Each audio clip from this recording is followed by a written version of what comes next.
All right, hey friends, buenos dias and ben.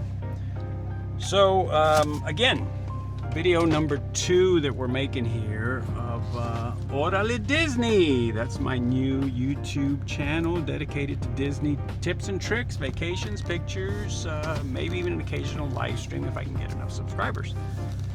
So this video is we're going to talk about, because I also have my beautiful wife Emily with me, who happens to be, as you guys know, a travel planner specializing in Disney vacations. And say hello to the people. Hello everyone.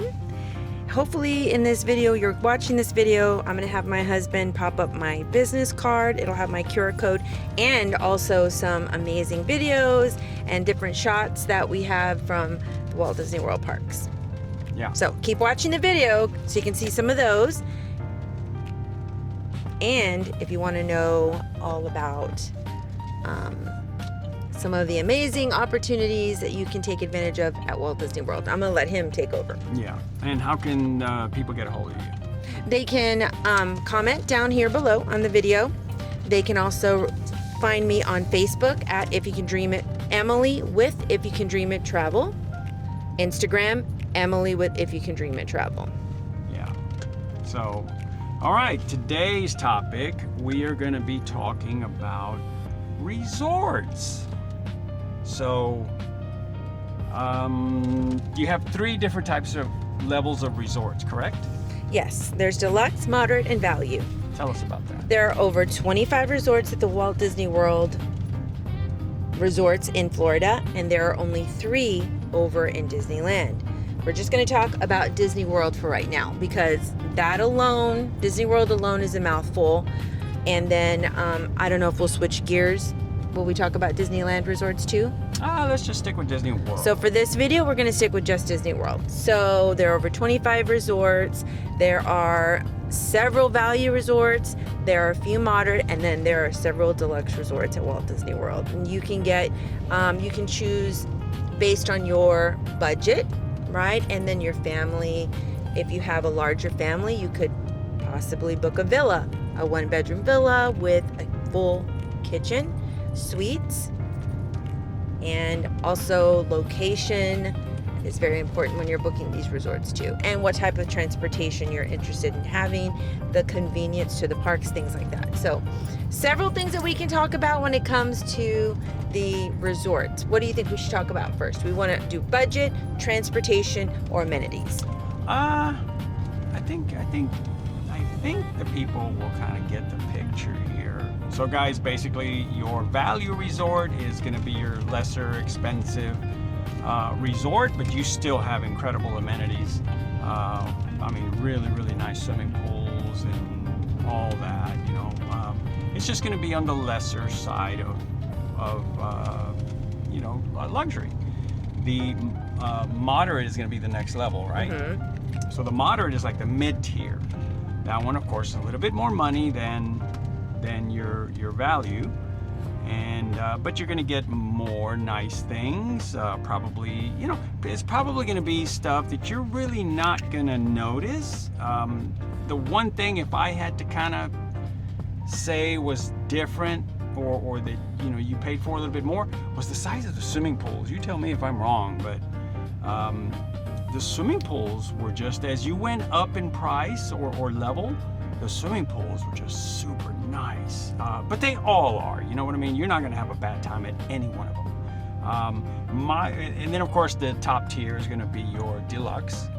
And those are going to be, I don't want to throw prices out here, but you're going to be looking at roughly $400 to $500 a night for one of those. Depending on the time of year you go. Yeah, there's so many variables. Hit us in the comments, guys, if you want to know more information about these different types of resorts. Some resorts, let's say like your value resort, right, which is going to be your most inexpensive option. Yeah, your most budget option. Correct me if I'm wrong, but it's Pop Century that has the Skyliner that goes right into it. Yes, Pop Century and Art of Animation are both considered value resorts, but they are on the Skyliner route. And I would say Pop Century is priced closer to a value option. not Art of Animation. Once you get into the suites for Art of Animation, those can actually be more expensive than some of your moderate and deluxe. I mean, so you want to make sure that you are looking at your different prices and your options, and that's where a travel planner that has lots of experience in that will come in handy. But yes, they're both considered value, and they are on the Skyliner. Yeah, so that and the you got I get basically you got to ask yourself, guys, when it comes to trying to figure out which resort you want to stay at. Are you looking to take advantage of the resorts and their amenities, like the swimming pools and the restaurants that may be in there, whatever else?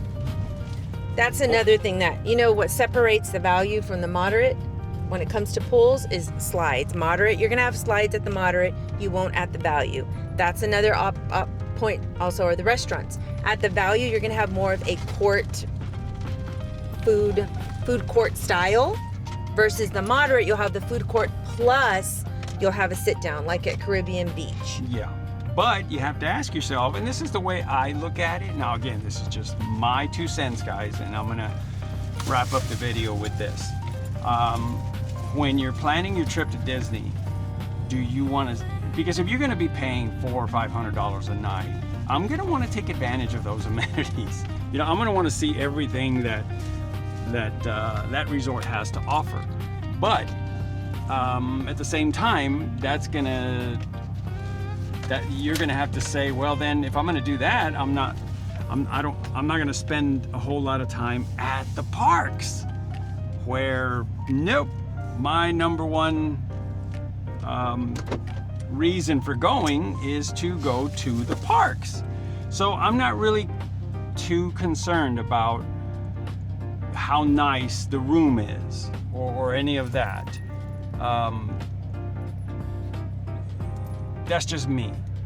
But if you like the nicer rooms, if you like all the nicer amenities, and you plan you're not going to go to the parks too much, then yeah, maybe a deluxe or moderate might be your ticket.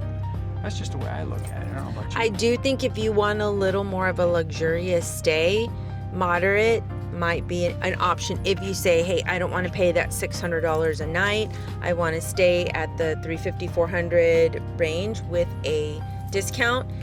Coronado Springs, Caribbean Beach, those are some great options. They do feel a little more luxurious, and the pricing is, I think, worth it. French Quarter is another one, which is next to Riverside.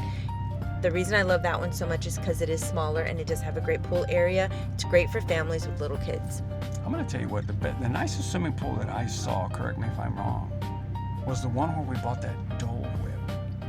Oh, that's a Polynesian. That is a deluxe resort. It is a very popular resort, and we have people booking that all of the time, and you cannot go wrong. It's got a great pool. It's got the wonderful restaurants, Trader Sam's. It's got the Pineapple Dole Whip station. It's got Ohana's. It's got there's another quick service restaurant in there as well, and you can see the fireworks from the beach. You have the boat access and the monorail access to Magic Kingdom, and you can see the castle from from the property. Yes, guys, I tell you what, that what was it, Polynesian? Polynesian. That swimming pool. Just, I remember there's probably nicer ones at other resorts, but that's the one that just keeps coming back to mind, and I'm thinking, man, I would sure love just to go spend half a day there. But again, if you're going to want to do that, that's going to limit your time at the parks. I'm the kind of guy at the moment that I want to be rope dropping the parks, and I don't want to come back to the room until maybe 1 in the morning, after all the parks have closed and they kicked us out. Well, here's a strategy. Book 2 nights at a deluxe and really enjoy the amenities, and as well as Disney Springs, and then the rest of your trip when you're in the parks, book a value. Absolutely. You guys, there's just so many different ways to kind of approach a vacation, and it's nice to have a travel planner with the experience to tell you the different options you could really have a magical vacation. Because, you know, let's just be honest, guys. A Disney vacation, it's like anything else, right? Some people say, well, Disney's too expensive.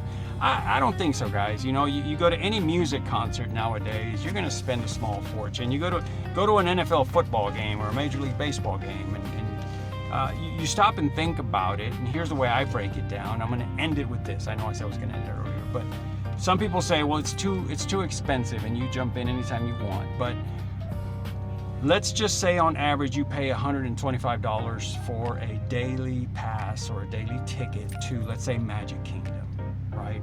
And that's the only one you buy that day.